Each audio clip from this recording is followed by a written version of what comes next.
Here we go.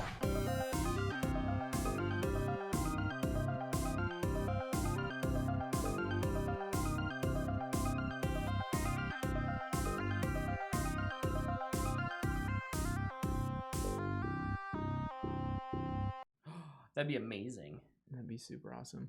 What's up, fanboys and fangirls? Welcome back to another episode of the What the Fanboy Show. My name is Luke, and this is Mr. Brett. Hey, what's up?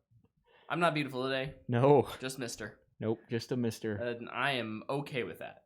I'm glad, because otherwise I would kind of feel awkward. So what, this is what, like, the second time in 3 or 4 weeks Tyler's been gone? Yeah. It makes me It's sad. the Luke and Brett show again. But that's okay. We're gonna do the best we can once again to try and do this without Tyler.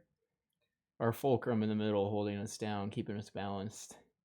It might get saucy. Is that the right word?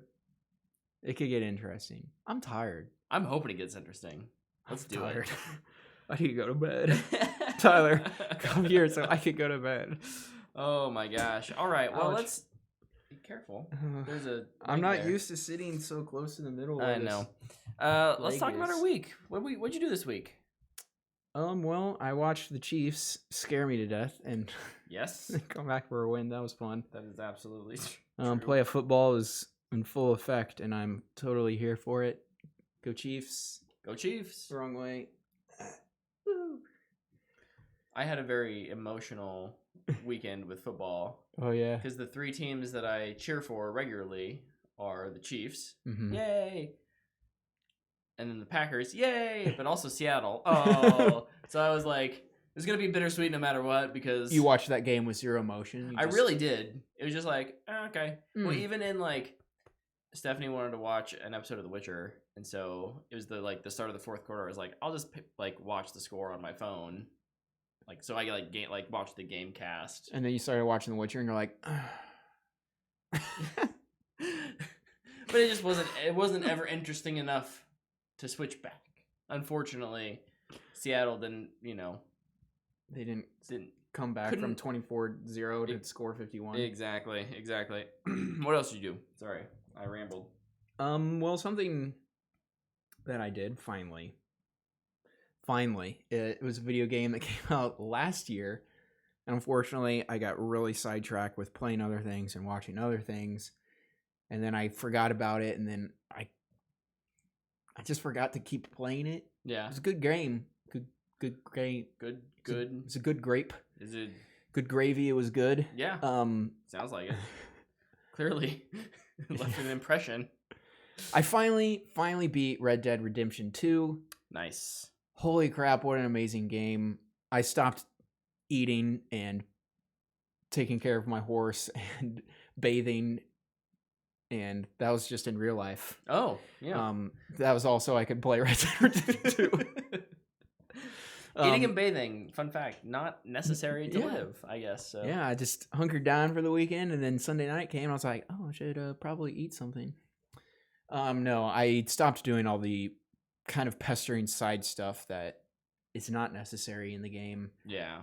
I think that stuff in the game kind of really hampers it, and I think It's one of the reasons I haven't jumped on it, Yeah. honestly, is because it's like, I don't want to micromanage all these things. Yep. But once you stop doing that, that game turns into one of the best games you've ever played. Nice. I wish you could turn it off. Like how a lot of games these days have, this is for the people that want to enjoy the story. This is not going to be super difficult. Yeah. Like you can select that mode and you don't have to worry about bathing and taking care of your horse. Nice. Like it was irritating to do, but once I stopped worrying about it and I just focused on like the main story missions,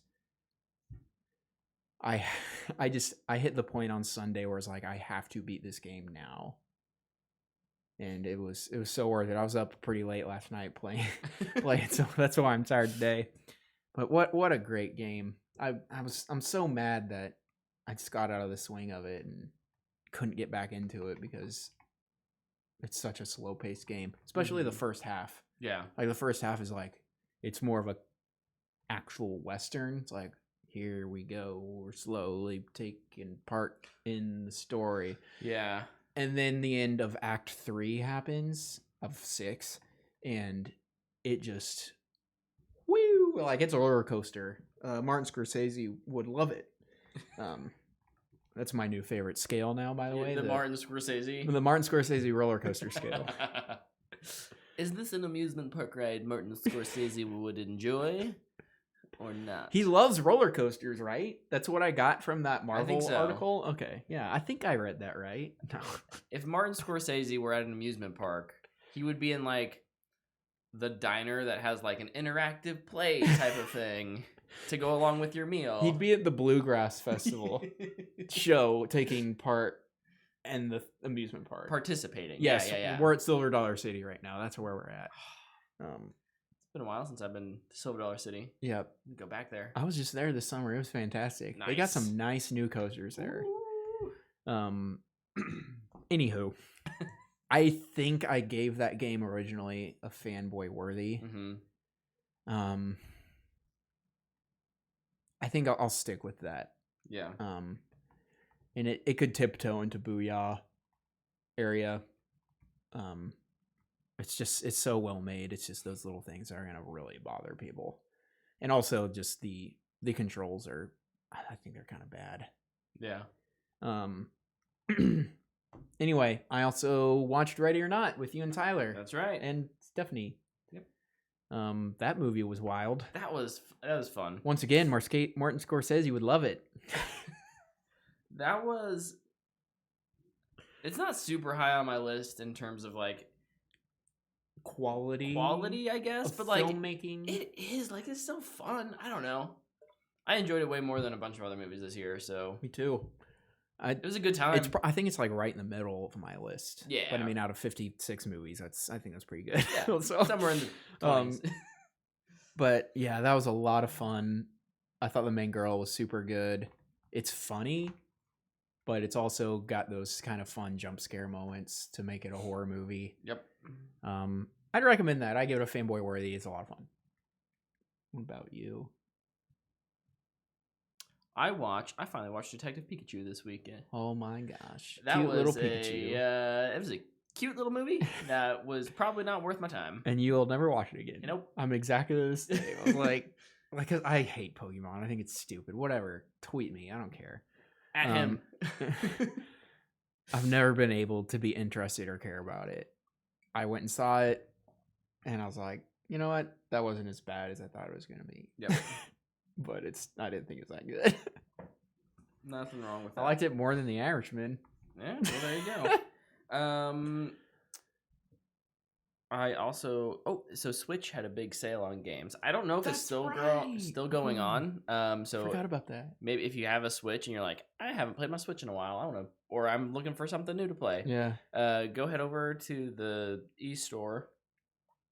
They were having like big, like 50 to 70% off sales. I Mhm. grabbed Transistor, which is from like 2014, 15, something like that. Oh shoot, what was the second one? Oh, Untangled or Unraveled 2. Mm-hmm. So the sequel to Yarny. Untangled, not Yarny. Yarny is the character. Is Rapunzel in it? Yes. No. Maybe. So. Cool. I'm here for it. I love Tangled. And the Gris, which is the one that I've been playing. Gris is essentially, that was up for some awards at the Game Awards this year. Mm-hmm. And it's basically She sang too. a 2D, yeah. Sang. A 2D platformer. Pretty simple, but very beautiful and very relaxing. It's not one that's going to stress you out much. Yeah. There's some challenging aspects to it, but no, it's good. Yep. Liked it a lot. And then the final thing I did was what? It's on 1917. It's on 1917. I forgot about the Switch sale. Oh yeah. I did do another. I didn't do it a whole lot. I probably did it for like 45 minutes right after I bought it, but I don't even know if it was on sale. It's just probably just how I justified myself buying it, that I knew a sale was going on. I bought Untitled Goose Game for the Switch. Ah yes. That game is awesome. I stole a kid's glasses, and then I put down a different pair of glasses, and the kid was walking around like, ugh. Nice. It's it's fantastic. It's got great kind of cute music to go along with it, and then also like it's so simple. They just give you a little piece of notebook paper with like 5 things to do. Mm-hmm. You do those things, and then you kind of just scoot on to the next area. That's it. It's a cute little puzzle game, Nice. and it's a lot of fun just honking at people. So I'll probably start playing that a bit more. I might start taking my Switch to work so I can play that on my lunch breaks. Yeah. That's what I did today with Chris. So Cool. that's what's I love that. Like, I could sit and eat a really long lunch, or I could like shovel it in and then Yeah. have 30, 40 minutes to play. I just skip lunch. Who needs lunch? I clock out and I just. Once again, food, not a necessity apparently. Well, I taught myself. I've been training for years to make it through Red Dead. Yeah. So now I can go. All that days hard without work is eating. paying off. 1917. 1917. It's kind of our first big story of the A good year. episode. Was it? No, I don't think it was. Nah, it doesn't. not really. It doesn't look that way. Not according to the movie. Yeah, let's do a little mini review of 1917. I could talk so much about this movie, and I just don't want to. For spoiler's sake, honestly. And I'm in the same boat. I want everyone to experience the movie, Yeah. not just listen to us ramble on about it. yeah, and my goal with this review is to not overhype it. Yeah. But this is probably my favorite movie of the year so far. Of last year, 2019's Yeah. slate favorite We're movie. counting this as 2019 because it's going to be in awards Yeah. this year. So even if you're watching 2020, it didn't wide release until January 10th. We're still counting it for Frustrating. 2019. But wow, when the credits started rolling, I honestly couldn't believe what I saw. Yeah. Like It's like it's a technical, I hate to use the word masterpiece, I did use it in my tweet. but it is like a technical masterpiece in terms of like, if Roger Deakins doesn't win cinematography for this, I'm gonna be furious. Like how this, if he doesn't win, somebody bought that award. And Yeah, it's for sure. rigged, for sure. for sure, this is one of those movies that the first like 10 minutes you're looking for like cuts, because if you've heard anything about it, you've heard that it's like a one shot movie. Mm-hmm. And then after that like first 10 minutes, you're just totally immersed and you forget about the fact that Mhm. there aren't cuts. And because the acting is really, really good, it pulls you in. How Deakins and Mendez move the camera around, paired with the blocking. This movie doesn't work if the blocking isn't as good as it is. So you don't have to constantly be rotating around a scene to get shots and like reaction Yeah. shots. Like how they have the characters move, even just it's so good. I'm just picturing Sam Mendes and Roger Deakins for probably like 2 months, just like walking the course of this film. Just like, all right, and then we'll come over here, we'll do this, I'll spin the camera this way, the actor will be over here, it's going to be facing this way, we're going to kind of swing around here, go up here, and then we're going to go over, and then we're going to go in here, just like taking the whole movie, just in their minds doing this. Well, And that's, I think, that gives me a headache. so what's interesting, I was listening to, will be like the third time in the last 5 weeks we've mentioned the director's cut. the director's cut. I unfortunately haven't listened to it yet. So he's asked a question on, did you use any previs for this movie? And he said no. I'm like, how do you make this movie without prevising it?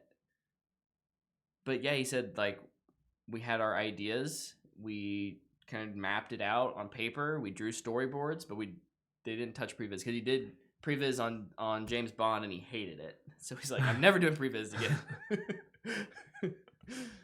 I'm like, That's funny. dang. Wow, that's intense. But yeah, it's one of the best looking movies I think I've ever seen. Roger Deakins is a master with the camera. Yeah. I mean, I figured that out during Sicario in 2015. He's been good for 30 years. But like we don't appreciate, I don't think we appreciate him. Yeah, we don't. Oh, man, now I want to watch Blade Runner 2049. That movie's 3 hours long though, so I probably won't. Yeah. Another thing that I think this movie doesn't work without is 2 lead actors who completely carry the narrative on their back. Mm-hmm.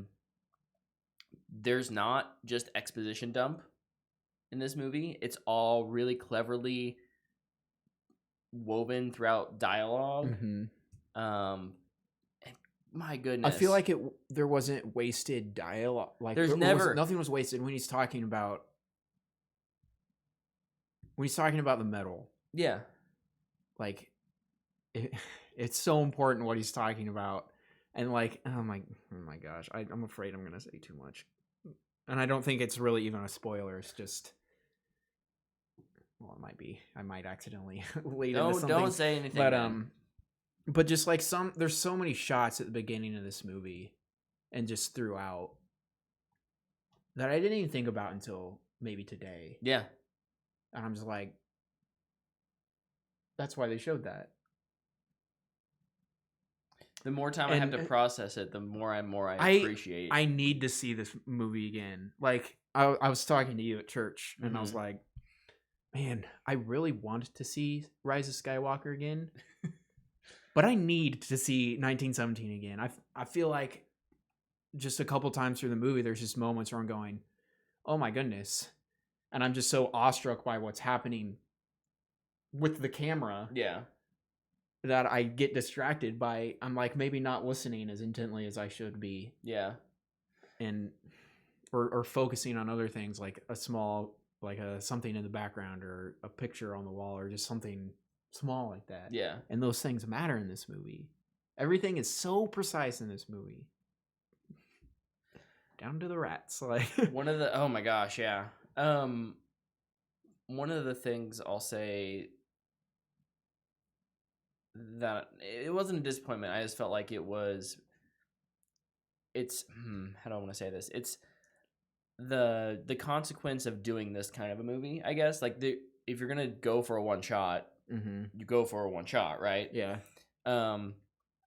Oftentimes with those really long takes, that's used to build tension, and then a cut is to relieve that tension, and there's just never a cut, and so there's no relief through this movie, and so like it does a good job of like bringing you down off some of that high tension over time. It's just never that like that. There was a couple it's moments. Always like just a slowly stagger you down till you can catch your breath again. 2 or 3 moments in this movie where characters start having conversation and I start to kind of settle down. And I'm like, okay. And then about halfway through the conversation, I started going through my mind, oh no, something's going to happen here. And it would just come back naturally, and it's just like yeah. When you have really long takes, that it just is inherent in us. We've been trained by watching film to know that when there's a long take, something's not right. Especially when you're watching a James Wan movie, like in The Conjuring, and you're just watching the camera go side to side in the hallway, and then it goes back, and you're just like, what moved? Yep. What curtain moved? What door closed? Come on. But that said, like I still think that between the cinematography and the score, it's still paced really well, and that tension, despite it never getting it gets a proper release like once maybe. Yeah. Like despite all that, I think the film is still like phenomenal technically, and it works really really well. Yep. So we've overhyped it. Darn it. You kind of can't help it. But I mean, and just honestly, everything about this movie worked for me. Yeah. I think I have one thing in this movie that I could go, I didn't really necessarily like that split second that they showed me. And it has nothing to do with the story or the cinematography or the actors or anything. It's a side effect of movie making. It's just the smallest effect That Oh, we'll have to talk after. I'm Yeah. curious on what that is. um I also want to shout out like set design and like the biggest set ever made, probably. and like one of the things this film I don't know if it intentionally sets out to do this, and it doesn't do it to the extent of some other war movies, but it does kind of show you the horrors of war. Like there are like thousands of bodies, and like they are so well made. Mhm. Like there's depending on where like what environment you're in, like the attention to detail is Just staggering. when they're crossing no man's land, it's just you're 15 minutes in the movie and you're like, oh, this is gross. Yeah. And it's not even gory. Like it's just hard. Yeah. Because that's probably what it looked like. This is real. There's some I don't think it's spoilery. There's some quick body horror at the beginning and at the end. So the one I'm thinking of is in the crater. the river. Yes. Okay. The crater and the river. Yeah. Yeah. Those are like both like, oh, those look too real. Yeah. but well, I mean that deserves praise in my Mhm. opinion. Yep. So I don't know. Tyler's in the chat. Tyler, what did you think of 1917? No spoilers. We all saw this one separate, which is We kind of did. stinky. We do usually see these together, Yeah. but I was sad we couldn't see this one together. Tyler went Thursday, you went Friday, and I went Saturday. yeah. Right now this one's sitting up like I don't know, 8-9 probably Mhm. for me, and that's just because there's been so many great films this year. But it's a very easy fanboy worthy for me. It's a booyah for me. Yeah, it's definitely one that I very highly recommend. Yeah, I don't know. Yeah. I might bump mine up to a booyah. It might be with an asterisk, but even without the asterisk, I think I'd still give it. It's got some hard things to see. Yeah, But for going sure. into a war movie, you just kind of need to be aware of that you know there's going to be a lot of dead bodies and there's going to be some violence in it. Yeah. And it's hard to watch, but it just it adds so much. That and with the language, but Yeah, the language I would- isn't. it's I expected light so much compared worse. To, I feel like yeah, like it's not Saving Private Ryan. no. Not even close. Well, and it helps that you have a way more focused on it. You know, the movie's basically following two guys, Mm-hmm. and neither of them are like that hard, gruff, like "Arr!" I don't know Flippity flip. I don't know why I became a pirate there for World War I. No, Army instead soldier. this movie is two buddies talking about cherries. Yeah. Cherry. Oh, the cherry blossoms. Oh. Hit you right in the feels. Tyler in the chat says, "Booyah! Favorite movie of the year." Yeah.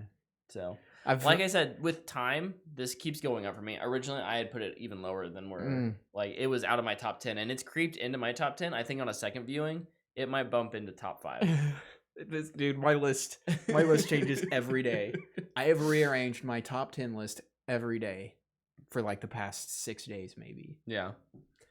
I just might have to get rid of the ranks and just be like, Groupings. here's my favorites of the year. These are better than everything else. Maybe we could do like a just different labels. Like these are the phenomenal. These are the elite movies. These are the great movies. These are the good movies. These are the booyahs. No, Oh yeah, we could just rank them.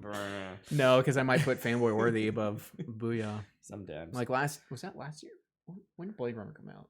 2 years ago. 2 years. Like that was Fanboy Worthy. But it was so good. But it's It my was favorite movie. movie. What was my favorite movie last year? I don't even remember. Annihilation? Annihilation.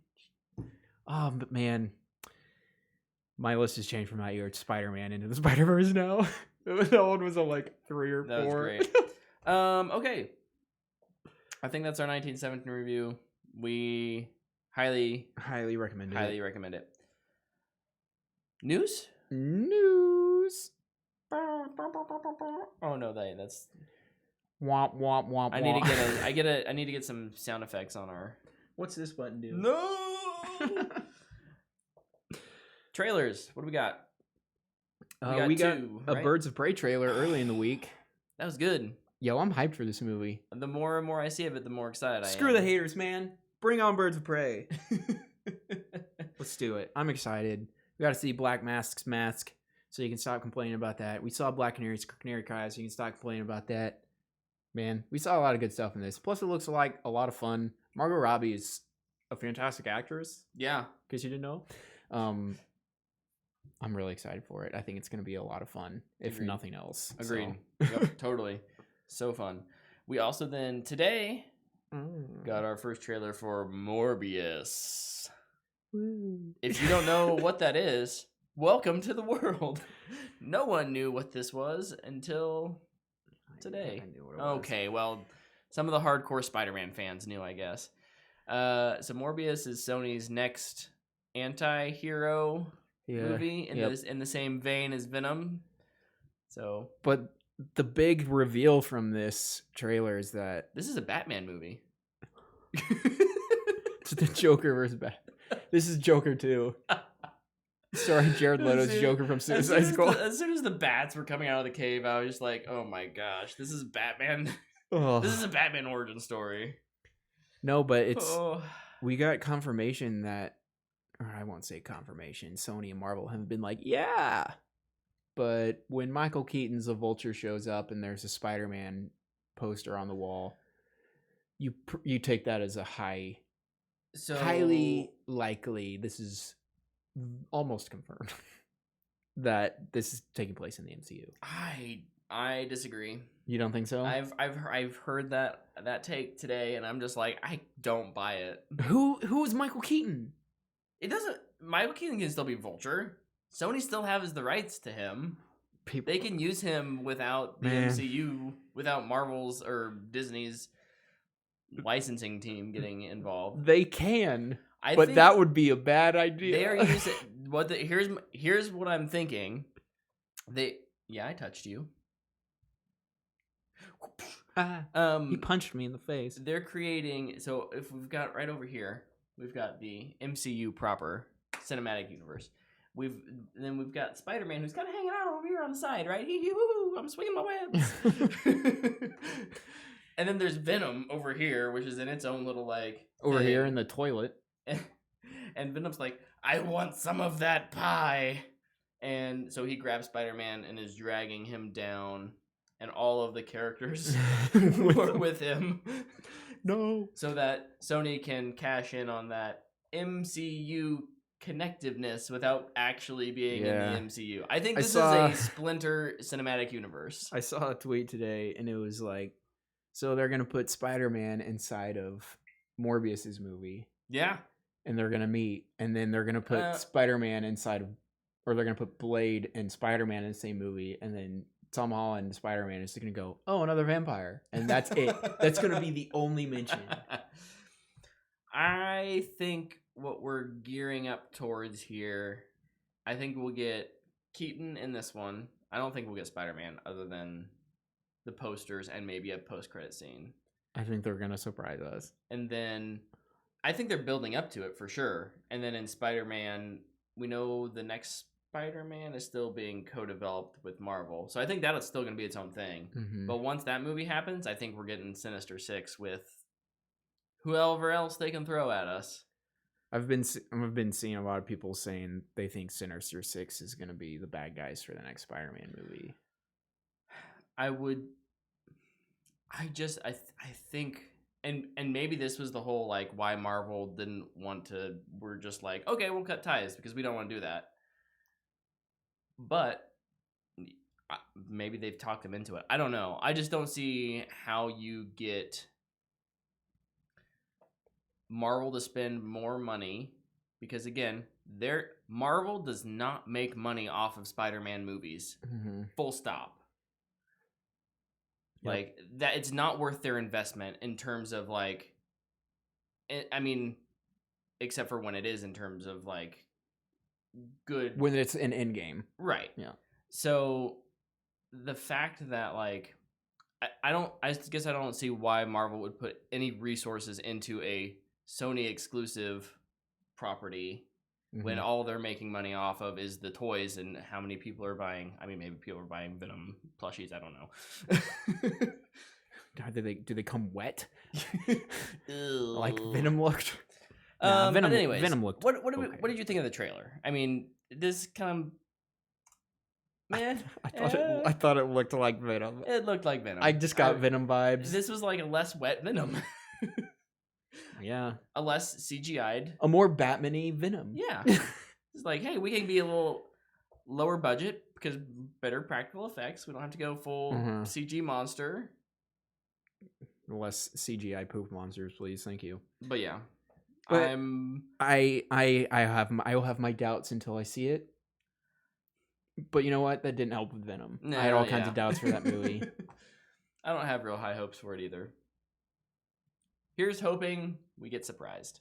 Here's hoping. What are the news we got? There is a trailer for Lock and Key. It's a Netflix original series, and it's based off the IDW graphic novel. Yep. Looks super weird. I'm here for it. I haven't read it, but I think I'm going to. That's coming out. Trailer got me interested. March? February? February. Okay. Or March. I don't know. Whatever.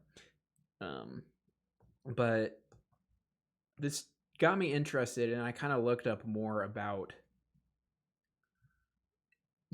the show. Oh, this says no, it doesn't say when it's coming out. Whatever. But I was googling like what all these keys are and what they do, and this thing sounds super weird, and I'm here for it. I've been reading a lot of weird comics recently. Yeah. So yeah, I might pick up the first volume and see if it interests me and see where that leads. But yeah, I thought the show looked it looked weird. It looked fun. I'm here for that. So yeah, that's what Umbrella Academy was, and I loved that show. No, yeah, so. I think it definitely has kind of a similar vibe to Umbrella Academy, where it's this kind of weird but decently budgeted show. I mean, it looks like it's got pretty decent effects. It's maybe it's not too for kids. Definitely has like a young adult audience, but not like a young audience. So like they can get away with a little bit more scary things, and so plus I just like what Netflix is doing, or not Netflix, just these streaming services are picking up lower tier comic publications works to adapt instead of just going DC Marvel. Yeah, which is great because nice. it's broadening, I think, the comic book, what do we know as comic book movies? Yeah, because I mean, last year we got The Boys and we got Umbrella Academy. We'll have Lock and Key, and there's lots of Netflix has the rights to Millerverse. Yeah, which could hopefully that will come out soon because that'd be a ton of fun.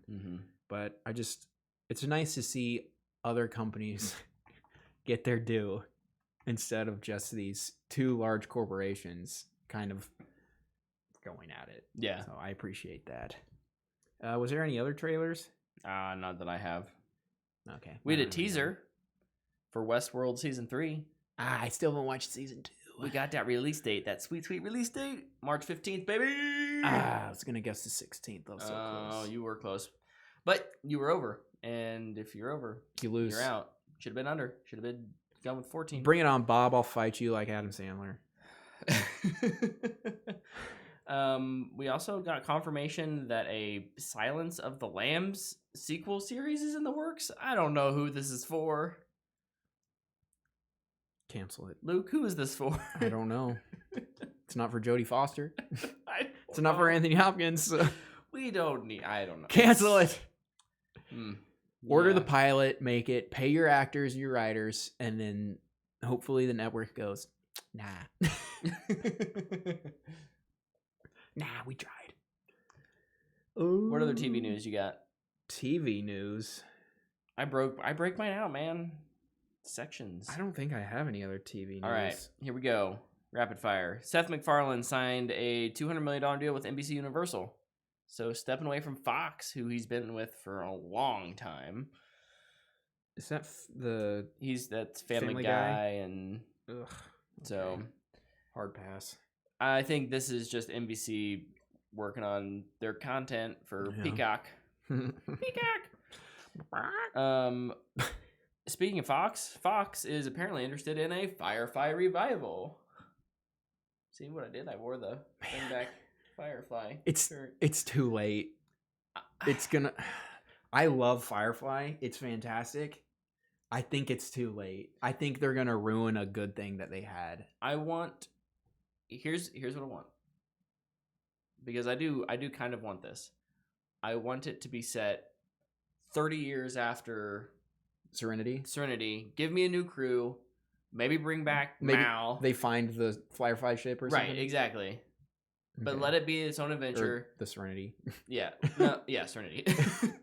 But dear Jesus, please do not do what you did with what Disney did with Nathan Fillion's gonna barge and go, I'm home. Is this my home? Maybe. But I just think that's a really cool universe. And if you get, and I mean, I think they're interested in bringing Joss back. If you get Joss Whedon to write some really, Joss Whedon-y stuff, let him have fun with it. Give him a new cast. Bring back other ones here and there, but don't let them overshadow the new cast. That sounds better. But I want that's more than what I want than just like here's a reunion. We're all a little older now. Yep. That would be. I think that would be a huge mistake. Bless me. Ooh, what else? Last TV news story. HBO is reportedly working with Bong Joon-ho and Adam McKay on a Parasite-related series project. So this is still very early on, and apparently it's in the Parasite world. So it's related. It's to not Parasite. the same movie. No. Or story. Not the same story, but it would be an English version thing that's similar in, I don't know, Okay. some way. I don't know. I mean, I know the original creator's there to do it, but I don't know. Hey, if Bong Joon-ho, if we can get his name out there more. I know he's he's a well-known indie director. Here, how about this? Or foreign filmmaker, How about this? I will reserve judgment until I see the American version. The TV version of Snowpiercer. The Chris Evans film. It's so good. It's incredible. It's so freaking good. If you can stomach stuff, watch it. But it was also a very tiny film. Yeah. Nobody saw it. I think it's on Netflix. It was. I don't know if it still is. But it's like a month to month, on and so. off. Yeah. The new one or the show I feel like it has a lot more stars, and it's going to be on American television, which will hope gain a lot of traction. So maybe I'll wait. There you go. Until I can see what happens when he isn't. I mean, I know he's involved, but what is happening when somebody else is is guiding the story? Right. Then we'll see. That's fair. So I'll come back to you on that. Can't blame me on that. Got any gaming news? I know.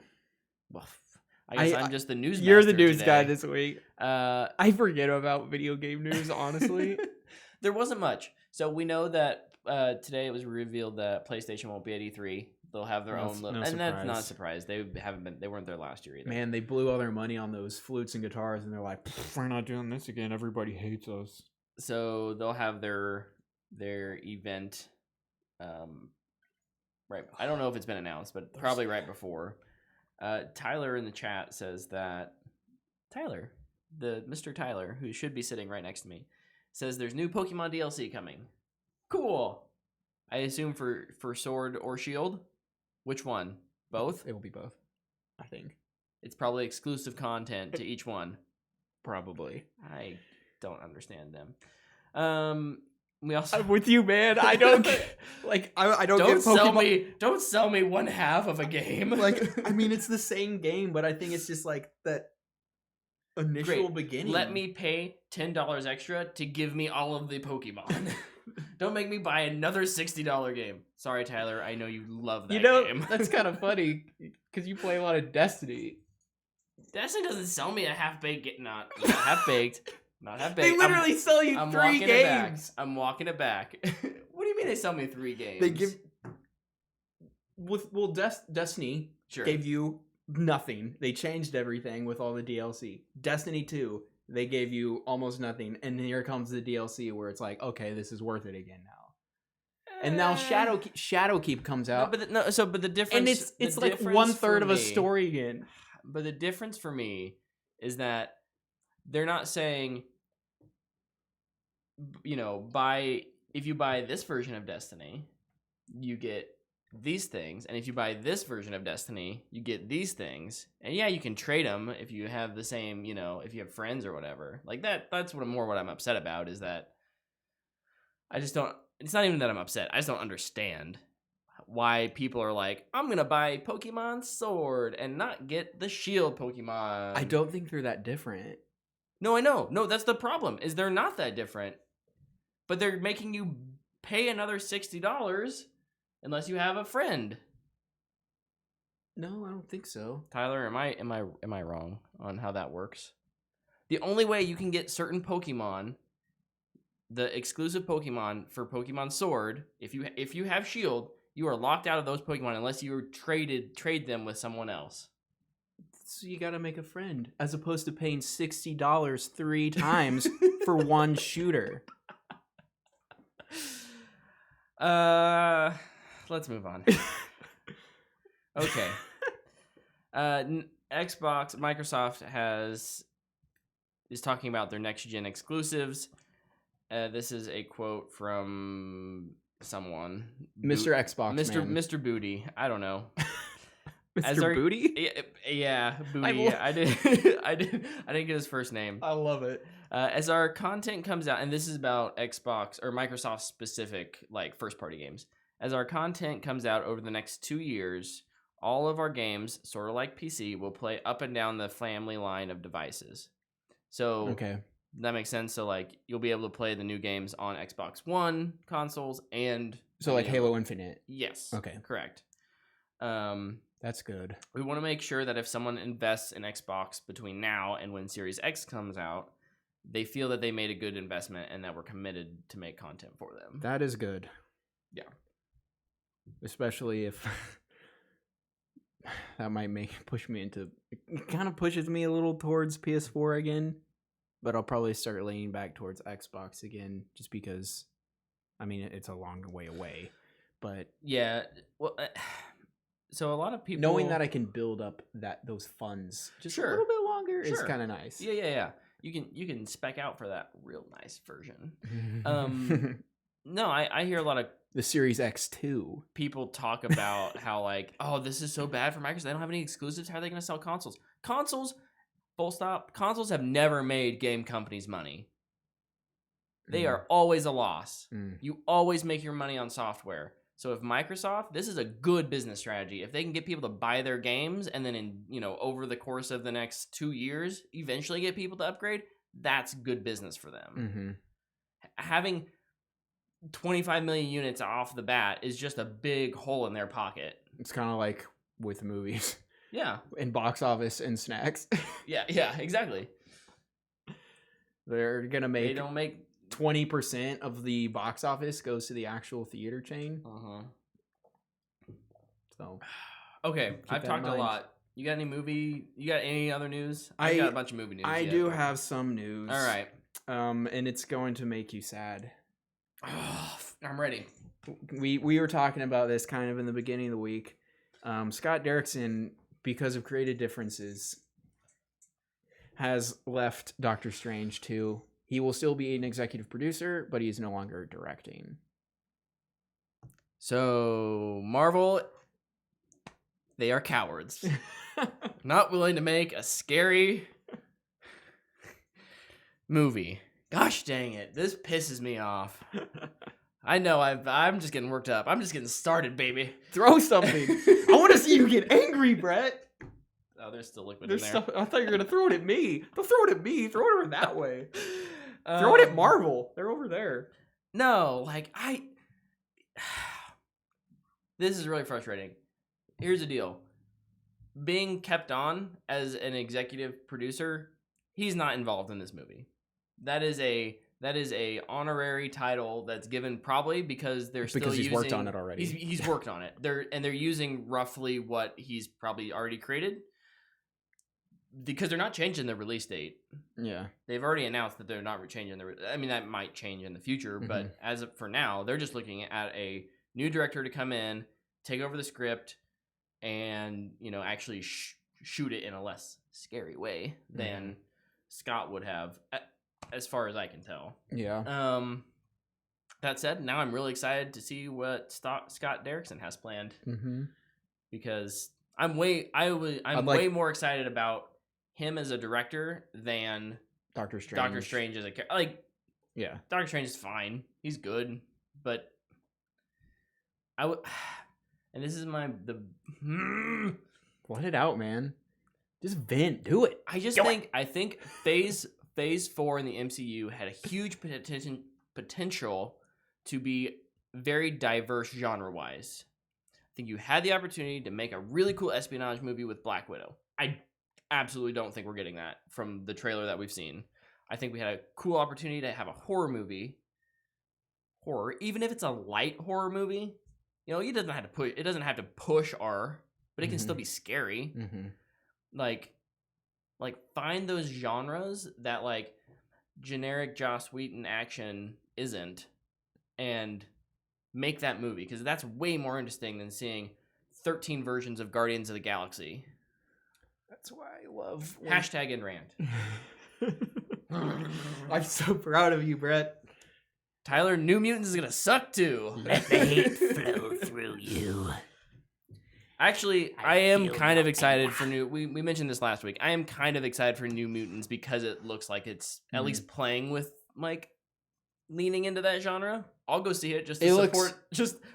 Partially out of morbid curiosity. What is this film? Morbius curiosity. What does that film become over the last 2 years? Why did it get put on hold and then? Because Fox is stupid. Yeah. Please say something positive. I'll say something positive. Right? The positive thing is that Scott Derrickson can go off and do something fresh, original, and new from the ground up, which is always really cool to see. And I'm very interested in that too. Also, I'm just really interested to see in who Marvel gets in this. I have no idea. I don't either. Fan casting for directors is impossible. So... And I stand by that. And it's, to be fair, this isn't the first time that this has happened with Disney or Marvel. Yeah. So they're. Honestly, I don't get too attached to directors most of the time because I'm there's a good chance they could leave the project. Scott Derrickson is one of your favorite directors. That's why you're interested in the movie so much.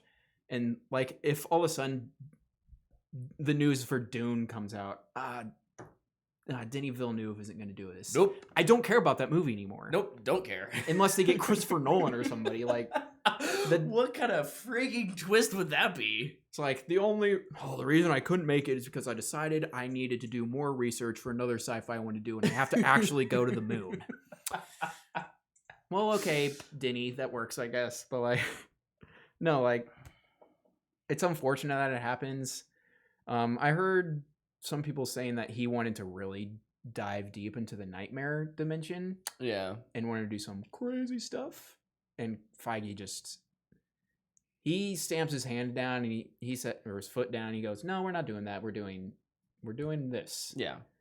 And that's a reason why Marvel movies are successful. They're consistent. It's also why they all feel the same. Yeah.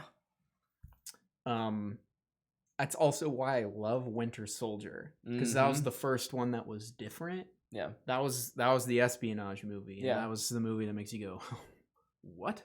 But then, all the Russo movies are like that, which was in the Marvel universe, right?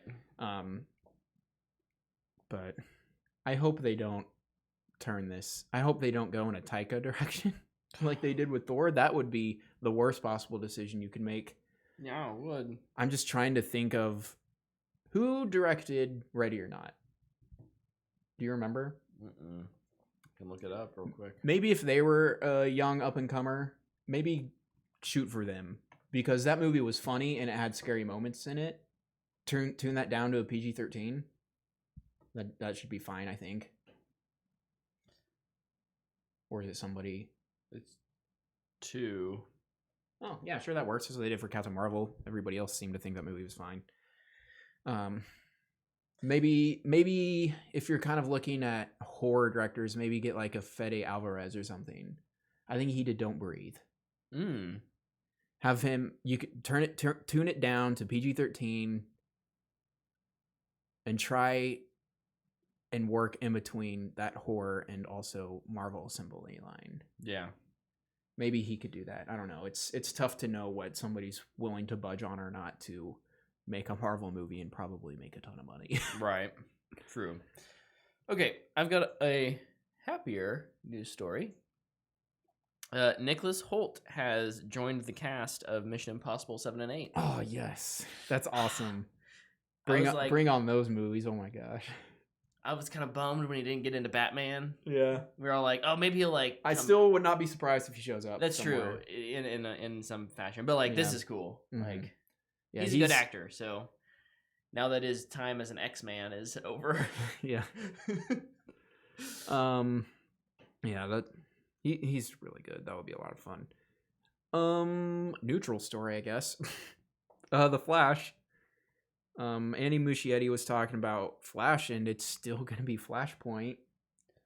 Okay, whatever. But that doesn't make any sense. the reason he brought it up is because he says his version of Flashpoint is going to be much different than the comic, which means Cool, I'm pretty sure it's not going to be world ending Sure. levels like the comic. Oh my gosh. And maybe I can see him maybe going back to save his mom, but Mhm. maybe it's a minor change that might influence a future change way down the line. But maybe it's not, oh, I changed this and all of a sudden the world is going to end and it's blowing up, there's nukes everywhere, oh my gosh, we're Superman. It's just going to be, oh, I changed this and you know what, a lot of people are dead now, I should probably go back and not do that. I was gonna say I hate it when when like every superhero movie is like world-ending, threat. Mm-hmm. But I just don't know if like even if you gave me half of a movie of like him building relationship, I don't know short of world-ending threat what could be interesting enough. Just because you don't have anything. You have one movie with him, and he's not a main character. He is a at best two-dimensional character, but mostly a one-dimensional character. So they've got to really have a solid script if they're going to try and pull Flashpoint off. It can't be any worse probably than what they did in the TV show, which is a dude in a cage going, "This is the Flashpoint timeline," and then they never address it again, and it's just done. He's like, okay, not even an episode. Sounds like fun.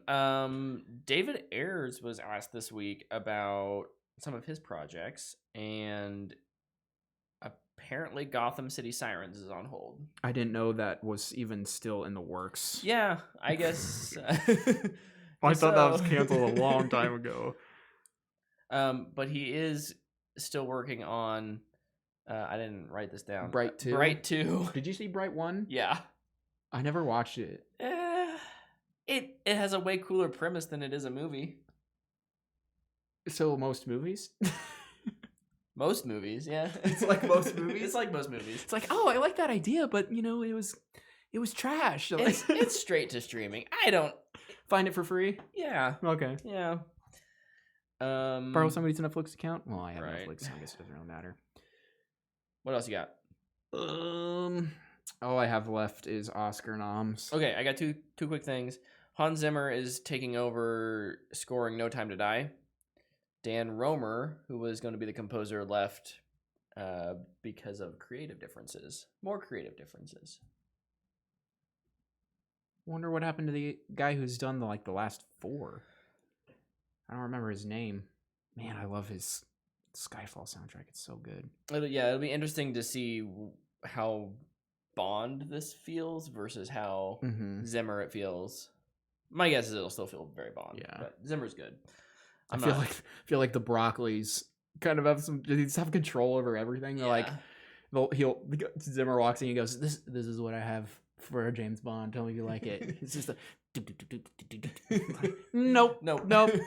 What is this? The James Bond theme. Where is the James Bond theme? Okay. Finally, more good news for film enthusiasts like us. Samsung announced that they're joining LG, Panasonic, Vizio, and Philips to support filmmaker mode on future TVs. Oh. So it turns off that, high frame rate, motion blur. The thing that McQuarrie and yeah. Tom Cruise were. Yep.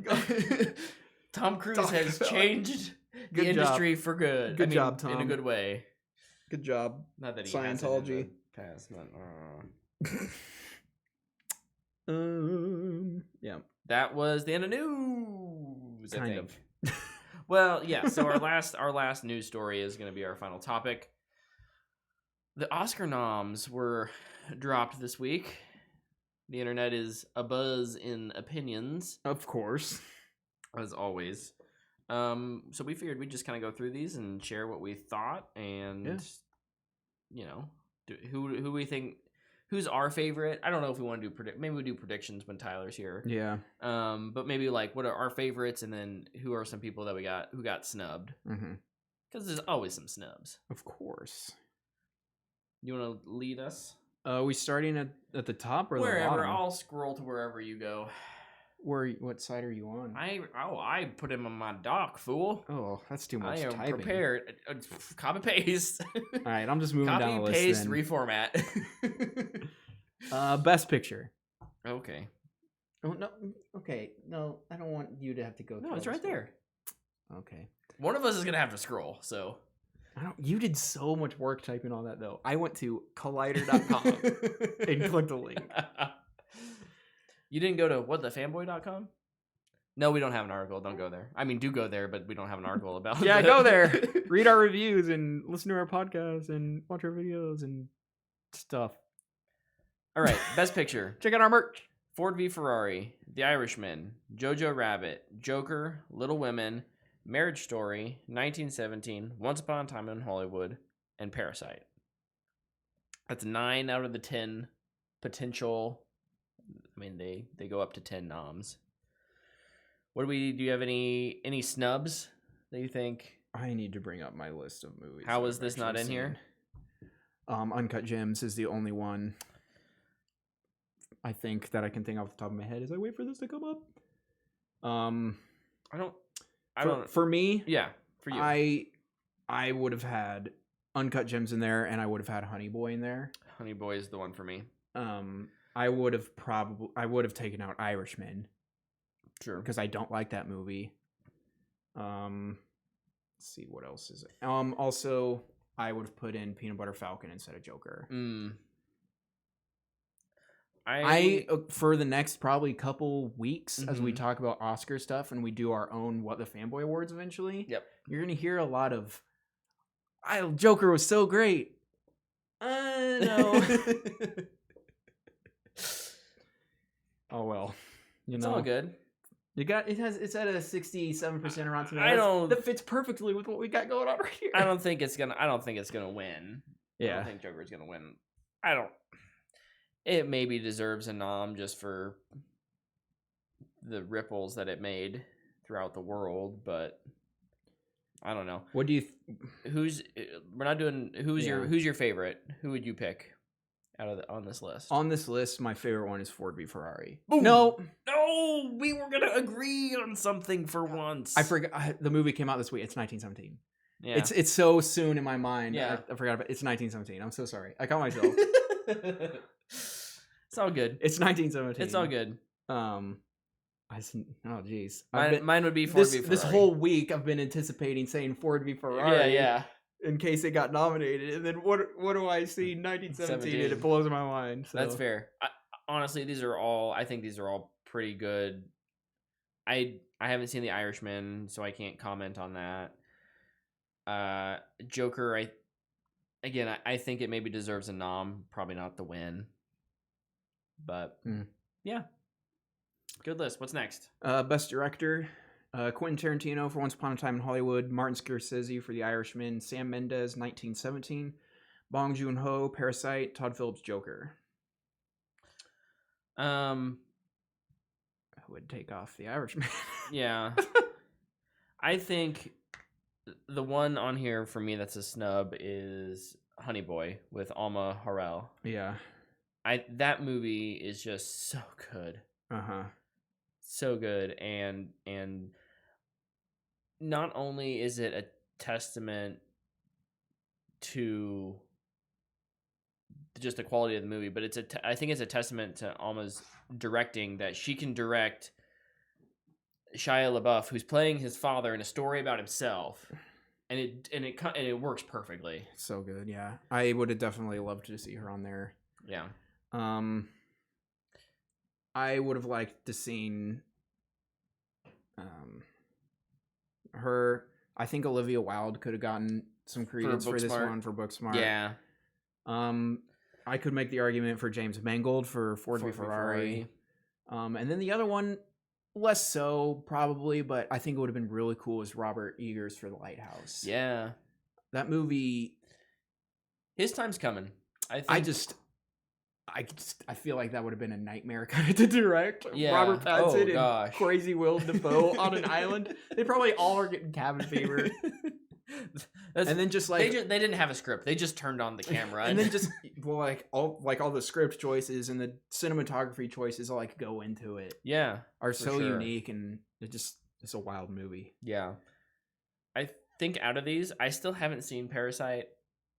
My guess is by the time I see Parasite, that will be one that I'd be like, I pick that. But since I haven't seen it yet, I can't pick it. I'm gonna go with 1917. Oh, man. And Sam Mendes. I am too. It would have been Parasite though before I saw that. Yeah. Everything is gonna be what it was before I saw 1917. I won't pick 1917 and everything though. So, what's next? Best actor.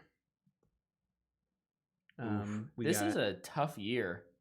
Yeah. Although, yeah, read them off. Joaquin Phoenix for Joker, Leonardo DiCaprio for Hollywood, Adam Driver for Marriage Story, Antonio Banderas for Pain and Glory, Jonathan Pryce for The Two Popes.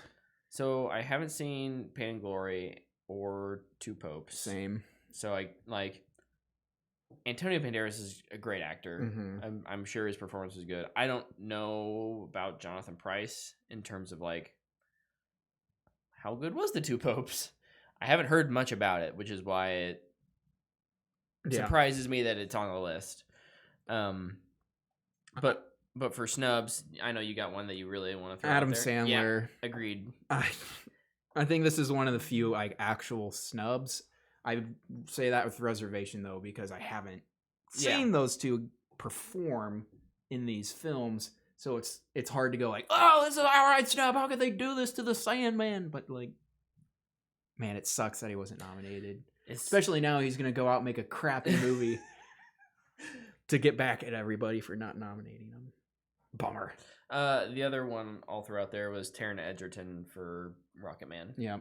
He's really good. I hate how Rami Malek can do Bohemian Rhapsody and win for lip syncing, and Taron Egerton sang those dang songs, was amazing in this role. He just it came out in the wrong year. Yeah. So there's some interesting stats about when films release as well. Yeah. It came out in honestly, May? if it comes out before October, your chances of getting nominated are like way less, like significantly, which sucks. But yeah. Who do you think would be your pick on this list? On this list or out of all of them, including mine? Because I would probably pick Adam Sandler. No, you can't pick Adam Sandler. Then he's not an actual nominee. I'd go Adam Driver. I'm gonna go Joaquin. But Adam Driver was so good at Marriage Story. Yeah. Oh my gosh. I know who I'm not picking, and it's Leonardo DiCaprio. Yeah, I wouldn't pick Leo. He's fantastic in that movie, but he gets outperformed by Brad Pitt. I was like Bruce Willis. Bruce Willis. By Brad Pitt. He wasn't even in that movie, and he outperformed him. No, I think Leo's good. Oh yeah. It's just, yeah, I don't think you can compare Adam and Joaquin to Leo in this one. Like, yeah, they're on another level, and Antonio and Jonathan may be as well. I just don't know. Mm-hmm. What I think hurts Joaquin, for me personally, for winning, is the fact that I don't enjoy that movie that much. Sure. Oh, for sure. Whereas Marriage Story really surprised me, and I love their performance. Whereas Joaquin's performance is really the only thing I truly like about that movie, I think. Yeah. It's hard to know. I need to see it again. And I can probably judge it a little bit better. Best Actress. This is going to be kind of hard to talk about. Renee Zellweger for Judy, Scarlett Johansson for Marriage Story, Cynthia Erivo for Harriet, Charlize Theron for Bombshell, and Saoirse Ronan for Little Women. I've only seen Marriage Story, so I'm going to pick Scarlett Johansson for Marriage Story. That is fair. Snubs, I think. Go ahead. Either of the girls from Booksmart. Yeah, I had Caitlin Dever down. She was the I don't know if they're co-leads, but yeah, I consider her the lead in that in that movie. I also had Lupita Nyong'o. In Us. Yep. A film that I think that came out in February. It came out too early. Yep. It just came out too, unfortunately, because she was so good in there. I also had Florence Pugh. Oh, for Midsommar. For Midsommar. I legitimately think that people were probably just a little creeped out / disturbed by that movie to like feel comfortable nominating it. Hey, but they nominated Joker, man. It's on a different level. Not much. But Joker could really happen. Not much of a different level, but people are gonna go shoot up theaters because of that movie. Didn't you hear? I would also pick Scarlett Johansson out of this list. She is so good. When you can boil a story down to like two perspectives and just let your lead actors run with it, that's what Marriage Story is, and they both do such a good job. Yeah. I don't think I've been very silent about my opinions of Scarlett Johansson. Her voice annoys me so much, and I'm not like, I don't want to be overly mean about it. You're so mean. But she sounds like all she does is smoke, and it drives me insane. Like, whenever I have to watch a movie with her in a Marvel movie playing Black Widow, I can really only sometimes focus on her voice, and I'm like, I forgot about it in this movie because she was so good. Yeah. She's so good. She's so good in this movie. Best Supporting Actor: Brad Pitt, Hollywood; Joe Pesci, The Irishman; Anthony Hopkins, Two Popes; Al Pacino, Irishman; Tom Hanks, Beautiful Day in the Neighborhood. I can't speak to Two Popes. Sorry, Anthony Hopkins. You're a great actor. I'm sure you were fine. Haven't seen Beautiful Day in the Neighborhood either. The Irishman. I thought Al Pacino was one of the good parts of that movie. Yeah. I don't think he's worthy of being nominated. Joe Pesci is good when he's old. Mm-hmm. He's incredible when he's old. Yeah. When he's playing young, he's bad. Is that hot or cold? But like these are reunion noms. Right. These are thank you for doing this movie again noms. Yeah. Netflix with all their money bought these noms, I feel like. That's frustrating. That's frustrating. I do think there's a number of snubs on this one. Mm-hmm. Christian Bale for Ford v Ferrari. Yep. Sam Rockwell from Richard Jewell. Yes. I understand that he just won 2 years ago.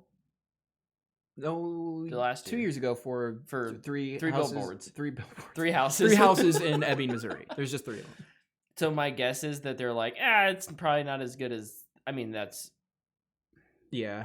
it's not how it should be. But you're right in that, like, Joe Pesci and, like, let's bring them back. This is kind of their, like, because they haven't been recognized in a while, and Sam Rockwell just got recognized. But I'm sorry, he is so good in Richard Jewell. Mm-hmm.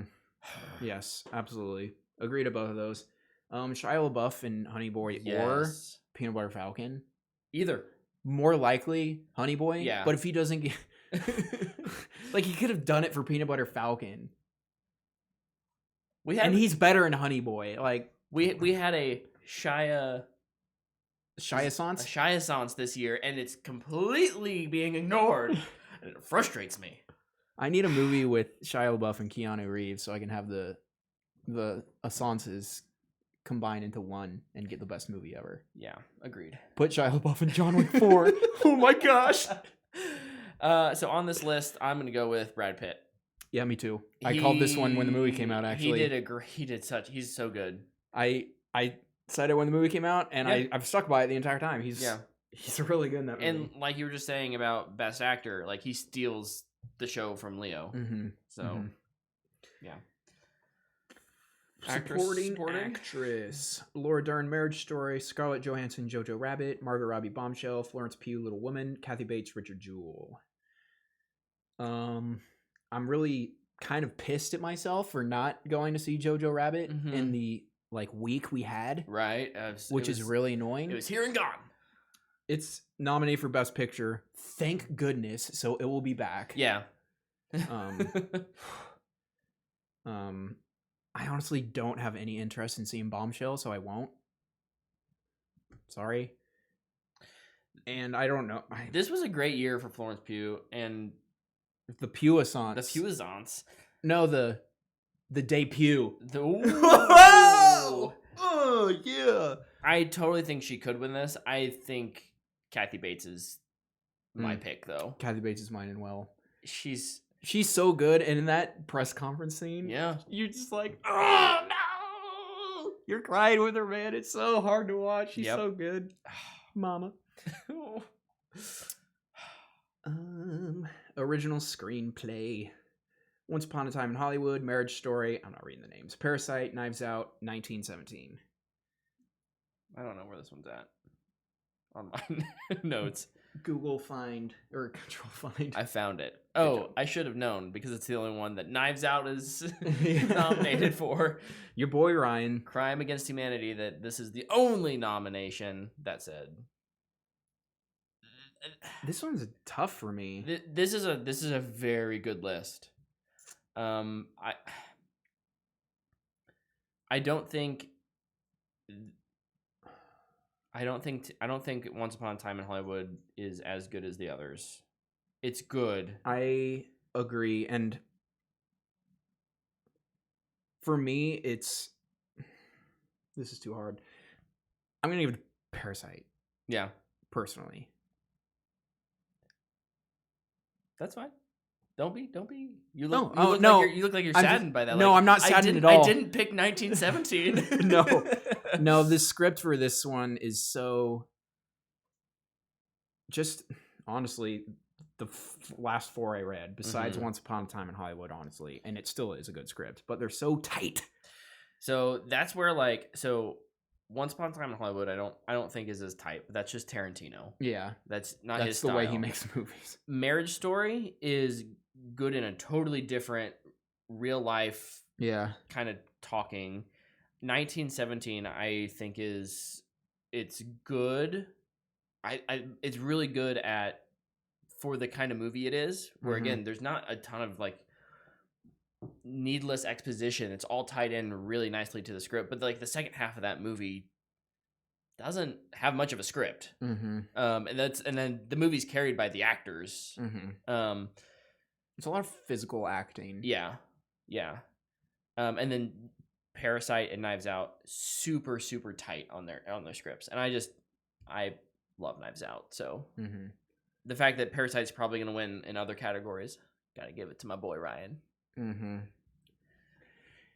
What a surprise! He picked Ryan Johnson, everybody. Wow. What's new? Nothing. I'm predictable. What can I say? We just love giving you a hard time. Right. Adapted screenplay. How about Irishman, Joker, Jojo Rabbit, Little Women, Two Popes? My guess is if I had seen Jojo Rabbit, I'd pick Jojo Rabbit. But I haven't seen Jojo Rabbit, so I'm going to pick Joker. I am the same. And it annoys me that I would have to pick Pick the Joker, Joker. because I don't Better really go think... see Little Women. Maybe I should. I'm going to see Little Women just so I don't have to pick Joker. No, it's kidding. It's not a bad script, but I don't love it. So, I mean... I think it's... I like it. Yeah. It's not a comic book movie, and I appreciate that they didn't write the script so that it was just another comic book movie. So, there. Yeah. Best international film, Parasite's going to win. Yes. Do we need to talk about it more? No. Pain and Glory was also Les Miserables, Mhm. Honeyland, Macedonia, Corpus Christi. Pain and Glory had Antonio Banderas. He was nominated for that. But, I mean, Parasite is nominated for Best Picture. Yeah. And, like, 4 other things. So Yeah. It'll win. Okay, I am excited for this one. Best documentary feature. Ooh. American Factory, The Cave, The Edge of Democracy, For Sama, Honeyland. But where's the best one? It's not on the list. This is where Apollo 11 should be, and this makes me so frustrated. It's been my favorite movie literally all year until I went into 2020 and watched a 2019 movie. Yeah. This, You and I were talking about this before the show. I wonder if it's just the style. It's not a traditional document, like I think it's there's with narration. it's one of the and- best parts about it. But you're right. I know, and I completely agree. I think that it actually really strengthens the movie. This makes me so mad. Oh my gosh, And I haven't seen any of these, so I can't I can't the comment only- on their quality. Yeah, same. The only one I've seen is Apollo 11. And so I can't be like, oh, this deserved to be nominated or that. Right. These could have been my 5 other favorite movies. Oh, that one was Honeyland, North Macedonia. I read that wrong earlier. Mm. Oh, another thing I just thought of, best actor possibility. Mark Ruffalo in Dark Waters. Yes. Best documentary short. Do we need to go through these? I don't No. honestly know any of these. Hey, congratulations on being nominated. Yeah. I'm sorry we haven't seen them. Yeah, it's hard to find these until honestly Oscar time. Yeah. Best animated feature film. How to Train Your Dragon, The Hidden World, I Lost My Body, Klaus, Missing Link, Toy Story 4. Missing Link had a upset at the Yeah. Golden Globes. Yeah. Yeah. And you just talked about Klaus, didn't you? Yeah. Claus. That's cool. Claus is the one I picked. Awesome. I'm like, let's do this. I haven't seen I Lost My Body, so My pick is How to Train Your Dragon, The Hidden World. It's my favorite one of the year. it's good. I loved that movie and I loved that series. That movie made me cry. Heck yeah, I did. I'm Made me just- cry too. Honestly, I'm really happy that Frozen 2 wasn't nominated because it doesn't deserve it. I don't think it's as strong as any of these other ones that I've seen. I didn't think that so- movie was good. I know.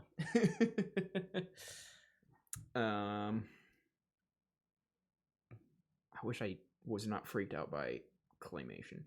I would watch Missing Link. Best film editing: Ford v Ferrari, The Irishman, Jojo Rabbit, Joker, Parasite. 2 films that should have gotten nominated.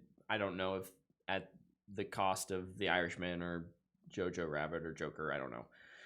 Uncut Gems, Yeah, and I'm also gonna throw out Knives Out. I think that film was really well cut for the story it was telling.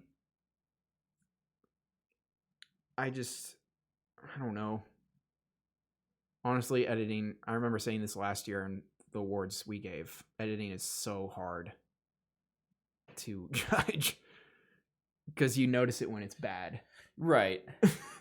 The other one that could go on there, 1917. Yeah, because it's technically 48 shots. That looks like one. Right. But I can kind of understand why. I can too. For me, it's Ford v Ferrari. Same. All the racing scenes felt so seamless to me. Mm-hmm. Yeah, Ford v Ferrari. That's what I'd go with. Mark it down, Academy. Put in our votes, please. Are we in the Academy? No. Ah, shoot. Oh yeah, we're not above the age of 70 yet. Nope. Which yet. I guess is a requirement. Yeah, I think so. Also, we haven't made a movie. Let's work on that. Deal.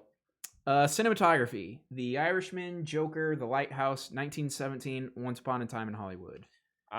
Biggest disappointment is that this is the only category in which The Lighthouse is nominated. At least it was nominated for this one. Yeah, because if it wouldn't have been nominated for this one, I would have questioned the Academy once again. And I wish the other two that came to mind for cinematography was Midsummer and Ad Astra. Yeah, Ad Astra. That said, I don't think either of my subs would garner a vote against 1917 for me. Yeah. And I'm bummed I can't vote for The Lighthouse, but I know. That's I got when I was driving home or riding home. I didn't drive. For that movie, I was like, oh man, Lighthouse isn't going to win Best Cinematography anymore. Nope. Once Upon a Time in Hollywood. It's good. I feel like its cinematography is underrated. I just rewatched it. Mm-hmm. There's some just flawless shots in that one. Yeah. Tarantino and Robert Richardson do a great job. Yeah. Irishman, I don't remember too much about it. I've kind of pushed it out of my mind, and Joker has been so long since I've seen it that I just don't. I thought Joker was fine, but it was such a. I didn't remember anything about it cinematography. What I liked about it. I don't know if this will go into cinematography though. Was I liked how dirty it looked. We got dirty 80s New York looking Gotham. Yeah, but I don't know if that'd be production design or cinematography. I wouldn't say that's cinematography. I'd say that's probably production design. Speaking of production design, Whoa. The Irishman, Jojo Rabbit, 1917, Once Upon a Time in Hollywood, and Parasite. Man, The Irishman got so many freaking... The Irishman got way too many nominations. It's so annoying. Mainly because I don't like that movie. If you like that movie, by the way, good for you. I'm curious what you're picking. I don't have any snubs for this one. I saw some people putting all the superhero movies on this one. It's that's visual effects, buddy boy. Oh, yeah. It's look how beautiful this is. That's cinematography and visual effects. They're standing on a green screen. I don't know. I don't have any. Maybe Ford v Ferrari in there. Maybe Ford v Ferrari. And wait, maybe production design. Maybe all the car places. Okay, I can see that. If they needed one, sure. If they needed one, but yeah. I'm pretty good. I think this is a good list. I think I'm gonna go with 1917 again, just because the size of the set had to be ginormous. I feel like because it's all outside. It's the church, man. That burning church. Mm-hmm. Good Lord, that set was awesome. I'm gonna say Once Upon a Time in Hollywood. I think that out of everything that it is nominated for. Oh man, but Parasite. I'm gonna change mine to Parasite. Okay, I wondered if Parasite would that do house it for you. What they did with that house. I don't want to say too much. You haven't I seen still it. need to seen it. Yeah, that house. Oh frick. Yeah, no snubs. Parasite, Hollywood. Costume design: Irishman, Jojo Rabbit, Joker, Little Women, Once Upon a Time, and Hollywood. I don't know. I'm indifferent, honestly, towards this one. I feel like this is a good opportunity to put in superhero movies, but now they're all visual effects. I feel like that it's kind of hard to. I'll throw out Knives Out for a snub. I think that one. I mean, we got Chris Evans' sweater is a whole thing now because of costume design. And I don't know. Probably Once Upon a Time in Hollywood. Yeah. Oh, Rocket Man. Rocket Man. Yeah. There's my snub. Getting all those outfits that Elton John wore. Yeah. I mean, they might have just gone and raided his closet, Yeah. but still, like, they look still had really to recreate good. them to fit on Taron Egerton, yeah. I don't know what my pick is. I'm just gonna skip that one. You would. I'm gonna go with Little Women. I haven't seen it. Costume design looks good from the trailers. It does. Best makeup and hairstyling: Bombshell, Joker, Judy, Maleficent. Oh. Hey, Disney got 1970. another movie in there. Good job on buying that one, Disney. They need those Blu-ray sales to go up. Makeup and hairstyling. Okay. Honestly, I wouldn't give it to 1917. I love that movie, but their hair is just kind of helmet hair. It's tough. I think like continuity wise, I never noticed anything out of place. Yeah. And the fact that it's one shot, I think that's impressive. I don't know if that Does blood count as makeup? Oh, I guess Yeah. the bodies. Does that count as makeup? Or is that production design? I don't know. It's too confusing. We're getting in the weeds. I'm gonna go with Maleficent because of her weird bone face. Oh my. Okay. Well, good job. I'm gonna go with Joker because it's. Yeah, I'd go with Joker too. He looks good as Joker. He looks good, and then again, everyone around him Mhm. looks like they should. All the other clowns, Robert De Niro, whatever his name was, Yeah. Zazie Beetz. They all looked great. Yeah, they did. They did. Visual effects. I should probably talk to my mic more. I've been kind of leaning away. Avengers Endgame, Irishman, Lion King, 1917, Rise of Skywalker. Get Irishman off this list immediately. The effect is one of the worst things about this movie. I also like. I don't think Star Wars deserves to be on there. It's fine. Yeah. It's not bad. I don't know. I would put Far From Home on there. Yeah. Mainly just for that one sequence. And then I would have also put Alita on there. Ooh, Alita. Hot take. I like it. Yes. Another one. Alita needs some love. Another one that could be on, I would maybe would be Ad Astra. Yeah. But the winner is Lion King. Dang it. You're picking the Lion King? I am. Oh man. The lions look real. They look real. You're not wrong. And because they look real, they look awful when they talk. You're not wrong either. They don't emote, but dang, those lions look real. Because they don't emote when they talk, I cannot pick it. I'm going to pick Avengers Endgame. You just can't pick it because you hate that movie. I do hate that movie. I do. Original score. Joker, Little Women, Marriage Story, 1917, The Rise of Skywalker. Also known as John Williams' Career Award. Sorry, I don't think Skywalker should be on here. And in fact, who should replace it is Alan Silvestri for Avengers Endgame. I would put on, don't remember his name, for Uncut Gems. Yeah, Uncut Gems, another great score. I remember really being into the Parasite soundtrack. And then also another one for me is the soundtrack that plays through Apollo 11. There's not a whole lot of... I mean, there's talking in Apollo 11, but all the emotion from that movie comes from the score. When they're taking the rocket out and there's just this like nervous synth music playing. The score from Apollo 11 is by Matt Morton. I'd really encourage everybody to listen to it. It's really good. But I would have put that on there as well. Who would you pick? Who would I pick from here? Yeah, from our 1917. list. Yeah, same. Yeah. Thomas Newman, 1917. Very, very good. So good. Did you have any other ones you put on there? I haven't seen Little Women, so I don't know what that one sounds like. It's Alexander Desplat, and he's really good. He is good. Yeah, no, for sure.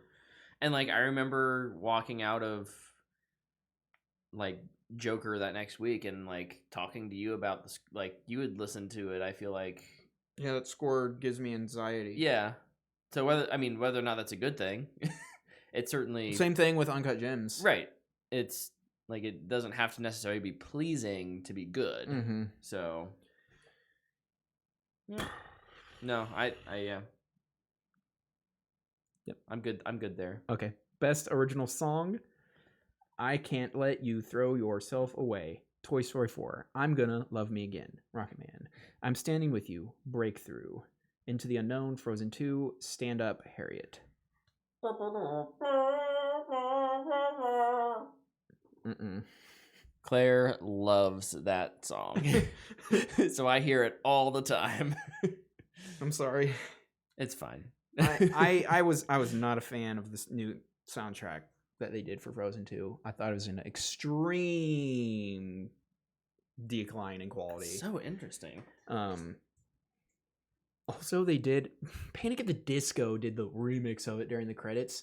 I never leave during the credits, and I left because I was like, oh, I can listen to Christopher Beck's score, which is good. Yeah. They play Panic at the Disco, and it's like, oh no! I left, man. I'm gonna give it to I'm Gonna Love Me Again from Rocket Man. Same. That's a I don't good remember friggin' the song. one from Toy Story 4.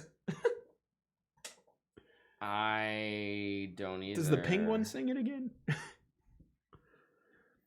Yeah, I don't remember You where got it a was. friend in me. I can't let you throw yourself away. Maybe is it the opening in the rain? I don't know. I don't know. I have no idea. It's fine. It's Doesn't been so matter. long. It's not gonna win. It might win. I don't know. It's Randy Newman. Yeah, There's a good chance true. it wins. But it's Elton John. Better chance that it wins. Best sound editing. I don't have any snubs or anything for that one. I'll actually throw in Drive It Like You Stole It from 2016 Sing Street. Maybe we can finally get a nomination for it. Best sound editing. Ford v Ferrari, Joker, 1917, Once Upon a Time in Hollywood, Star Wars: Rise of Skywalker. I'm really torn. I don't have any snubs. I'm torn between 1917 and Ford v Ferrari. I think I kind of am, but I'm gonna give it. Is that more mixing? right and that's the like always the thing I'm with gonna give it mixing and to- editing. I'm gonna give it to 1917. That's what I have highlighted. So that's where I'll give it to that one as well. And then sound mixing. We can kind of do these now. Sure. Ad Astra, Ford v Ferrari, Joker, 1917, Once Upon a Time in Hollywood. I'm gonna give that to Ford v Ferrari. Same. The sound of that movie is so good. I almost said perfect, but I'm hesitant to say perfect. It's perfect. It's so good. It sounds so good. It's not so loud that you can't hear people talking, but it's Mhm. not quiet enough so that you don't hear an engine roar and go, what was that? Right.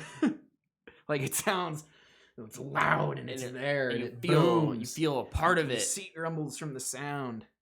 but you can still You hear the punches and so good. I love it. Love that movie. Live action short film. I'll just read these off. Brotherhood, Nefta Football Club, The Neighbor's Window, Soraya, A Sister, and then best animated short film. In English, it's Daughter. Sorry, I'm not gonna say that wrong. Yeah. Hair Love, Kit Bull, Memorable, and Sister. So I've actually seen two of these. I've seen Hair Love and Kit Bull, and they're both really, really good. And I think you can find both of those like on YouTube. Okay, so, cool. Like, they're like, I think Kit Bull's like 3 to 5 minutes, Yeah. and Hair Love's like 6 to 7 minutes. There was no animated one this year, wasn't there? It would have been before Frozen or Toy Story. Oh, from Pixar, is what you're saying. Was there one? No, I don't think so. That would have Unless- been the only one I would have seen. Unless Kit Bull. Oh no, but it's not. It wasn't in theaters. You're right. It wasn't. There weren't any in theaters. Okay. No. Okay. No. That's I don't think so. Kit Bull may have been in front of something at the beginning of the year. Because I feel like Mr. Worldwide. I don't know. Oh, that's Pitbull. I saw that one earlier, and then when it got nominated, I was looking them up again, and I was like, oh, I've seen that one. Okay. Okay. So I've seen it somewhere. Yeah, I need to go look those up. It could have also not just hard been to like on a watch. DVD or something like that. It's just a short video that I just need to go watch them. I remember I went and watched Dear Basketball, Kobe Bryant's Oscar-winning animated short film. Oh. Yo, it almost put me in tears. Had me going. Somebody was chopping onions upstairs. I was like, what the heck? Obviously. Last category, best stunts. Oh wait, nope, they don't do that yet. Boom, That roasted is a Academy. shame. Also, like best motion capture / It needs to created actor. I don't know. I still don't know how you do that, but it needs to be something. Yeah, it needs to be separate from visual effects at this Agreed. point. It's so common now. Yep. Also known as the Disney De-Aging Award.